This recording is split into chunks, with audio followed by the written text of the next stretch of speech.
welcome to my first dev vlog stream. I'm going to be working on my game that I've been making here. It's called Replicator. We'll go here, see start screen. Basically, it's just a simple tower defense game, and I've already built kind of the core of these 5 levels here. We can run through it really quickly just to show you what the game is like, and then I will start working on a few of the things that I want to work on for this game.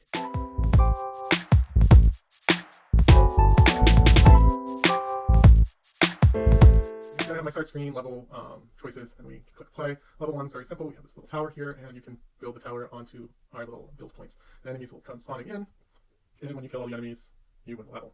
You go on to level 2. It's pretty much the same here, just a little bit of a more complex level. We have 2 paths for the enemies to go down, and it's a little longer. We have, instead of just that 1 wave, we have a total of 4 waves here. And you can see up the top, we have our life counter, how many waves we're on, so 2 to 4, and then this is our currency, which allows us to build our towers. Now, each tower in the game has a set amount of ammunition, and once it runs out of ammunition, it will basically die. And so the object for the player is to keep replenishing towers as the enemy waves keep going in. So it's kind of like an arcade style of a tower defense game. It's not typical tower defense where we just build a game, or build your tower, and then, it continues on. Now, one of the other tricks to this game is that your towers can level up. So we have this upgrade tower button, like many tower defense games. And when you do that, it not only upgrades future towers, but it also upgrades any tower that's currently built, and all future towers, which is nice.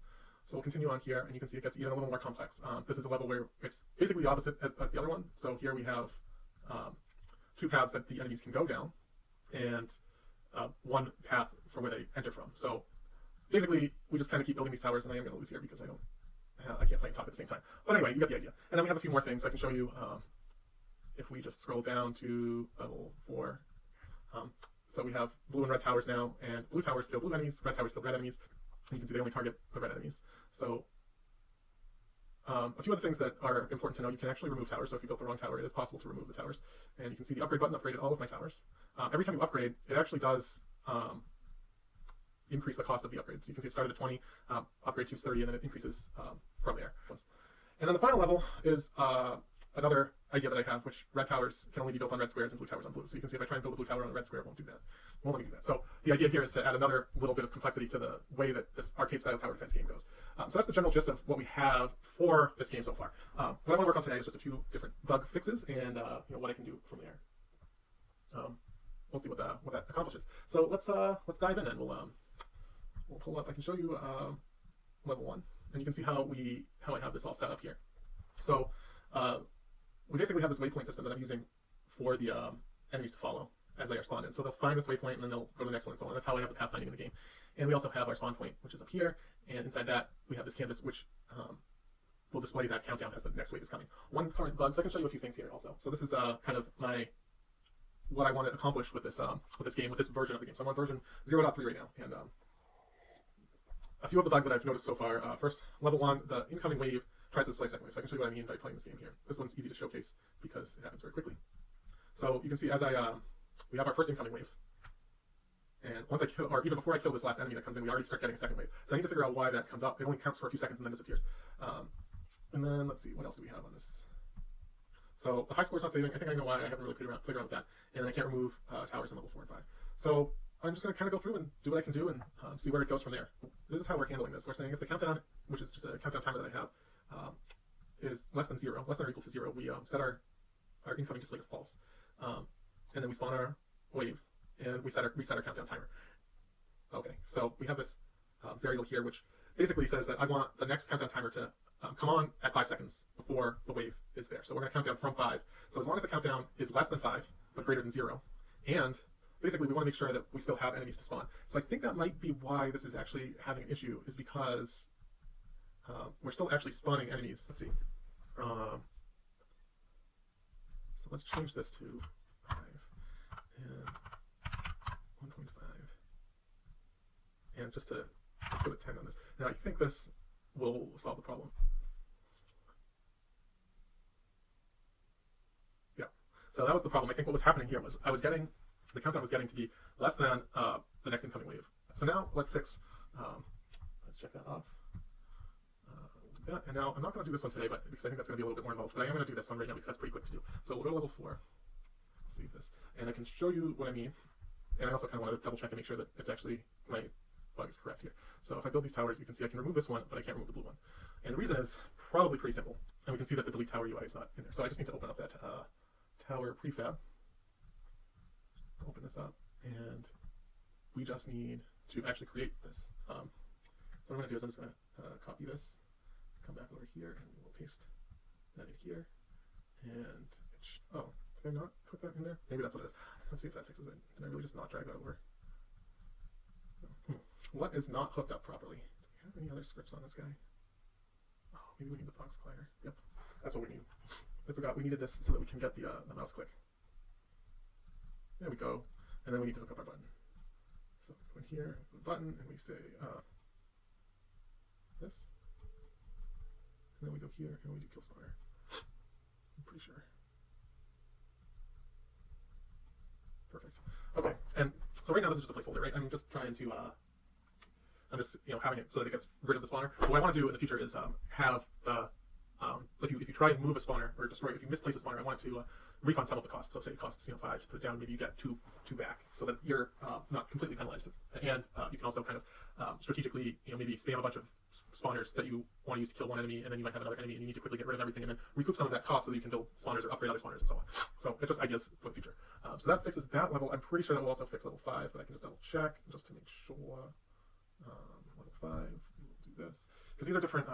As you can see, this is the level where we have the different colors. So if I build the red one, build the blue one, we can't do that, and we can't do that. So these ones, for some reason, are different, related to the way things are ordered, and we're getting kind of blocked by something here. That's very possible. Let me see here.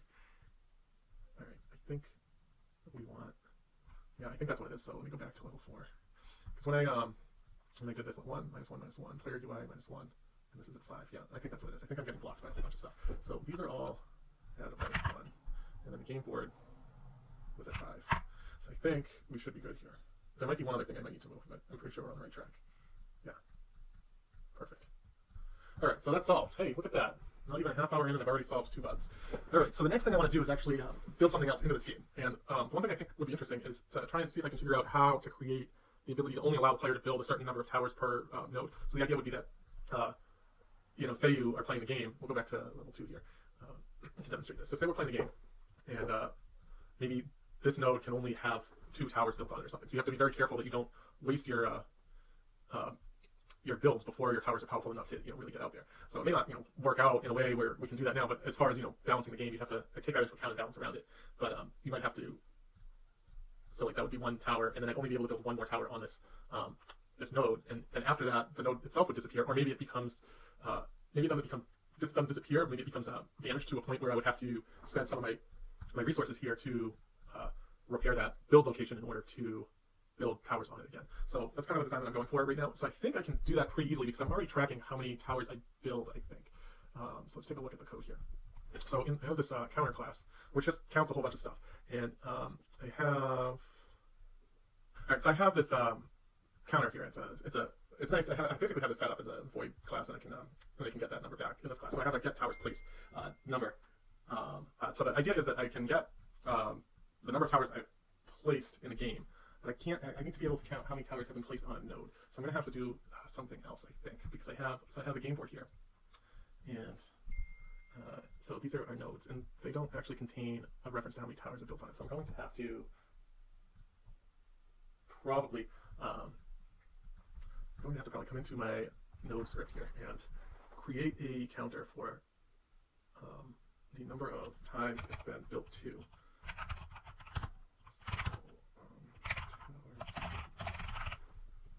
So this would allow me to count how many towers have been built on the node, and I would do that probably. I could increase that in this area here. So once or maybe what I need is it would be more of a towers that can be built, or let's do a tower limit, and we will make this actually public so that I can set it in the inspector. And then this will allow me to say like 2 are allowed to be built, and then when a tower is built, I can just come down here and say tower limit, or you know what? I think I do want to do it the other way. I was just going to subtract from that, but I think it's better to do to also have the towers built as private, just because I may want to count them for other reasons. So I think I can do this because this script is on each node, so I'm hoping that each node will be able to independently count towers. So I'm going to say towers built is increased by 1, each time we build a tower. So whether it's a blue tower, and then I have these other towers here that are coming in the future. So that should, every time I build a tower, I should increase that node's tower build. And then what I can do is I can create, basically in update, I can come down to this and say something like if towers built is greater than tower limit, and then we're just going to come in here and we're going to destroy. So we're just going to destroy the game object here. And so if I do this, if I probably want it to be, what doesn't matter, set it to equal. So this should actually work, right? So we can test this very quickly, I think. If we come in here, well, let me go back to that and save it first. So if we come in here, we should get a new thing in the inspector in the script once it compiles. Okay, so let's do, you know what, we're probably going to have an issue where this, as soon as I build it, it's going to die, but we'll see. So let me go back to 2D, this is the top one. So I'm just going to see what happens here. I'm thinking that after I build a tower on this, it's going to die, and then, that's what happens. And also the other problem is that if I can't really have, I can like have infinite builds, but I need to think of it. But anyway, that's the general idea of where we need to go. So let's think about this for a second here. If I want to go back and I want to try and improve this a little bit, what I would need to do, so we're going to always increase it. So I could do, if it's greater, and we want it to also be greater than 0, right? So we don't want to destroy the game object if it's 0. We want, because, or tower limit 0, we don't want to do anything. So we could come in here and we could say if tower limit equals 0, then we can just return.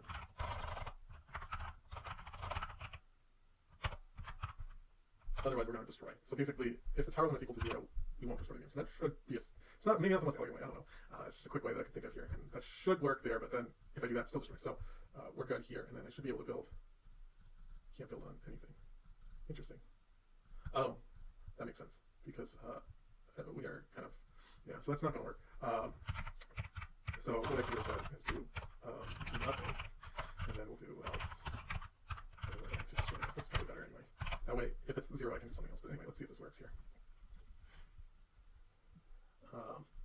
We got about 20 minutes, maybe a little less, left of the stream. I'm going to try and stream for an hour.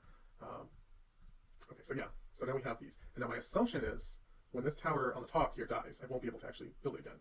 And I'm just going to remove it, and then I shouldn't be able to build a tower there because there's nothing to build. Makes sense. Okay, so we're kind of there. Now all I need to do is, and I'm going to duplicate this one and call this, this one at least is the right size and everything fits. I'm going to call this towers. This is going to be the display to the user. Basically, the user needs to know, hey, I can only build this many towers here. I'm going to get rid of this, and we will add a text component in here. I thought this was a canvas. We don't need that. I should be. Oh, there it is. It's just very tiny. Okay, so at least I'm getting there. It's slow and steady. So we have our text, and right now we're aligned to the top left. We want to be center, and maybe bump this up to like 150 or maybe 100. Perfect. Okay, and then we'll center this a little bit better. Then I think I can just deactivate this and apply this to the prefab. So now it should be everywhere. Okay, so that's the first bit of information we need. Now what I need to do is go back here, and I'm going to need a reference to this. So I'm going to pull a canvas. We're going to need this to be towers build UI. Or no, it's tower limit UI, right? And then, so that's fine. So we'll get that. And then in the update function, we're going to want to do. All right, and we're actually going to need one more thing. We're going to need a public reference to the text, and I may need using Unity engine .ui, and then text, and we'll do tower limit text, and then here in start, we're going to do tower limit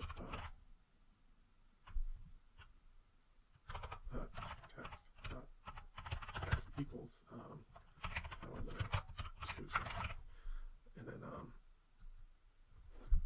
or well, it doesn't really matter. We could do that, and then we could do minus towers built 2 string, which I mean.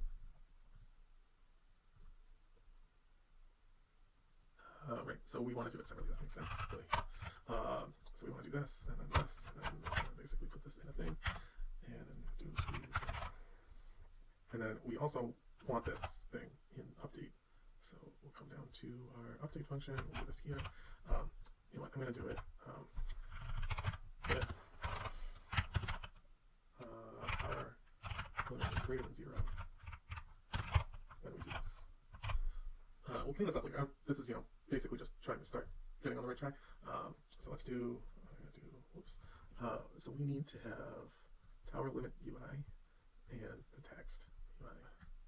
Apply that, and then here, yes, okay. So then we're going to come in here, we're going to say the tower limit for this one's 5, for tower 3, and for this one, we'll do 0, because we want to make sure that 0 works also. And then for right now, I'm just going to activate all of these at the start. Basically, what I want to do is have what I'm going to do in the future is have a function that they're all going to be deactivated from the start, and then if it's greater than 0, we'll activate it. But I just want to make sure everything's working right now, and then we'll go into that. But I think I'm going to end up stopping where I am, because I'm coming up on the hour, and I'm shooting to stream for about an hour to start this off. So you can see here, we have 5, 3, and 0. I can build there. It doesn't disappear because it's a 0. This one, hopefully when that tower dies, or actually I guess I can just kill it off. So I'll remove this, it's at 2. And then I'll kill some stuff, I need some energy here. But the idea is that once we get this to 0, it should disappear and I won't be able to build there anymore. So we'll remove that, and then we'll build one more, and it dies, just as planned. So I think it's working. I mean, it's a very rudimentary process, but I think we're getting there. So if you like this video or the stream, please let me know. I don't think anyone actually watched it, so what I'm planning to do is also post some of the stuff on YouTube. So I will be editing the recording and chopping it up into hopefully about 20 minutes and putting it on YouTube. And if you like the video, let me know, comment, give me feedback, click the like button on YouTube, subscribe on YouTube, subscribe on Twitch. It's a new process for me. I'm hoping I'm learning coding, and I'm learning this whole streaming thing. So I'm excited to see what happens, and excited to see where it all goes. So thank you for watching. I'll be back again hopefully on Monday, but we'll see where it goes. Bye for now.